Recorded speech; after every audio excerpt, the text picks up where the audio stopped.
Elmar bəy yazır. Bizim tikinti layihəsində memar başqa plan təqdim eləyir, mühəndis isə deyil, o mümkün deyil. Bu qarşıdurmanı necə həll edə bilərik? Bu adətən nə ilə əlaqədar olur? Memarın sahədən və əməkdaşların kapasitəsindən məlumatda olmayan da olur. Memar konstruksiya, mexanizm, müştəri tələbi, trendlər, müasirlik, dizaynla hansısa bir modeli yarada bilər və alqışlayırıq da.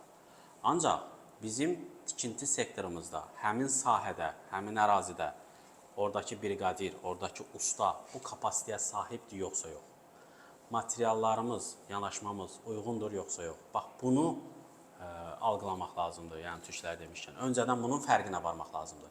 Yoxsa memarın hər dəfə özünün yaratdığı improvizasiyaları sahədən xəbəri olmadan tələb eləyəndə, bax, belə qarşıdurma çıxır.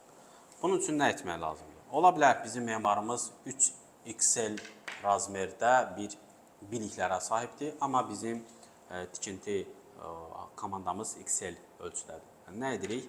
Biz ya onları təkmilləşdirərək memara yaxınlaşdırırıq, ya da memardan həmin qəbullandığımız, dəyişdirə bilmədiyimiz, yetişdirə bilmədiyimiz, hələ ki çətinlik yaşadığımız briqadaya uyğun tələblər qoymalıyıq. Və memar da müştəri ilə danışanda icraatdakı ola biləcək mexanizm üzərindən danışmalıdır. Yoxsa öz düşüncəsinə görə eləyəndə, müştəri də hə deyəndə, sahibkarın qabağına o təklif gələndə, o da məcbur onu qəbul edir, sahədə də aləm qarşı bir-birinə. Yəni, burada komanda şəklində, yəni bir yumruq kimi fikirlər bölüşülməlidir. O kriteriya və meyarlarla da müştəriyə gözləntilər göndərilməlidir və dizaynlar verilməlidir. Yoxsa hər zaman o konflikti yaşayacaq, axırı da müştəri şikayəti ilə səbəblənəcək.